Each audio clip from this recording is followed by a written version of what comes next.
The war between Israel and Hamas has completed 6 months. 6 months ago, Hamas attacked Israel and took hostages to Gaza.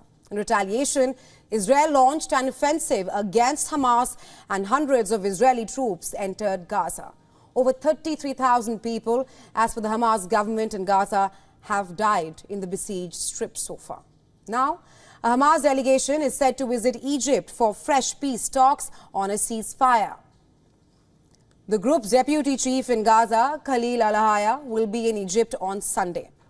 According to local media reports, the Qatari foreign minister and Israeli delegation and CIA director Bill Burns are expected to attend the meeting.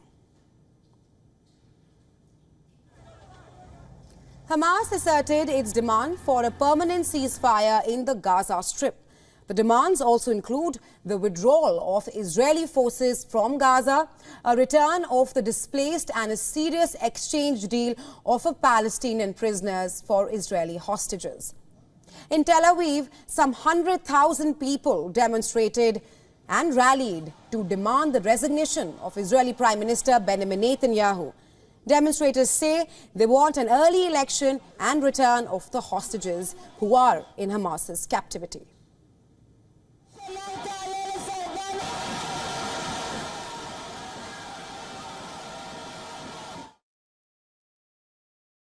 I would like that there will be an election in the next 4 months maximum, because this country, which is very good, very strong, will not survive this prime minister maybe 6 months. So it is imperative that there will be election very, very soon. This country must exist. We don't have another country, but we have to be a good country, a moral country that protects itself, but acts according to human rights. Thank you. As the pressure grows on Netanyahu government for the release of hostages, Israeli commandos recovered the body of a hostage held in Khan Yunis in the southern Gaza Strip. The Israeli military said 3 months ago he pleaded for his release in a video issued by his Palestinian Islamic Jihad captors. At least 35 hostages have died in Gaza. Hamas claims some of these were killed by Israeli strikes. On the other hand, the devastation in Gaza continues. A team of World Health Organization says Gaza's Al-Shifa hospital, and I'm quoting here, it smells of rotting bodies. The team said it saw at least 5 dead bodies at the complex.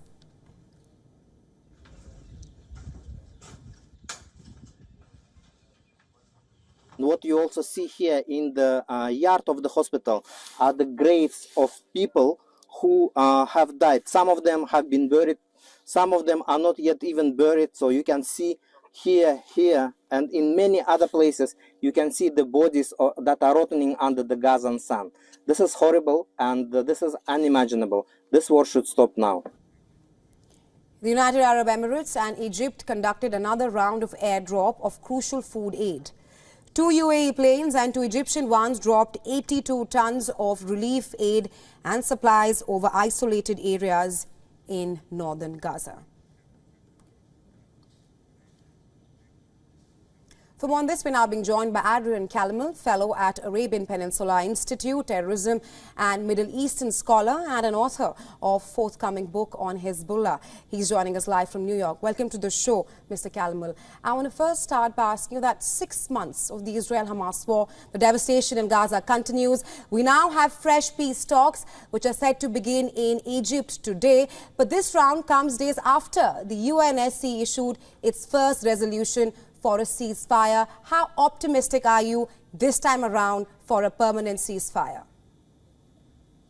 I'm not well, thank you for having me, first of all. I'm not optimistic at all, because Israel cannot agree to a deal unless it includes the release of its hostages. Now, when we've seen hostage exchanges take place in the past with Hamas during this war, there were unequal exchanges, roughly 40 to 60 Israeli hostages, and it was ratio of basically 1 to 7, 1 to 10 hostages. Hamas could have stopped this from the beginning by releasing the hostages, and then that be a precondition for negotiations. My view on Hamas with this is the longer they have the hostages in their hands, the longer it plays to them. One, it puts pressure on the Netanyahu government, which works to the Islamic Republic's benefit. They don't want Bibi Netanyahu in there. Number two, it gives them the ability to extort supplies from the international community. And number three, I think we need to remember that the Hamas Charter, when we talk about a ceasefire, or when we talk about a truce or a peace, a lasting peace, the Hamas Charter is to destroy Israel. It's to wipe it off the face of the map. It says it right there in it. So I don't know how you find peace in there. Right. Now, Israel is staunch on its demands, and there, like you mentioned, there is growing pressure on Netanyahu. Now, U.S. is one of Israel's closest ally. Talk to us about how, during the course of the last 6 months, there has been a paradigm shift in the United States policy towards the war in Gaza.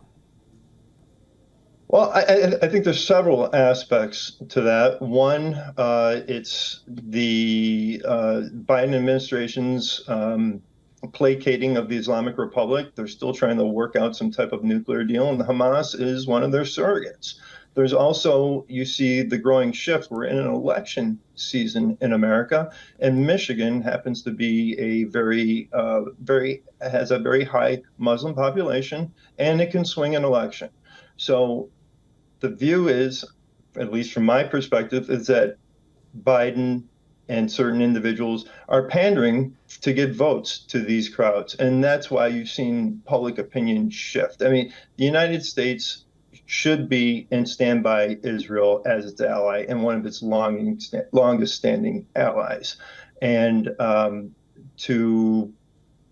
for political gain, to throw Israel under the bus, it's dangerous. You should not be dictating to another country how they prosecute things, how they manage their own government. Biden administration said that they may even need a change in government in Israel. That's a step too far. Right, Mr. Calmel, thank you so much for taking our time and joining us here on WION. Thank you.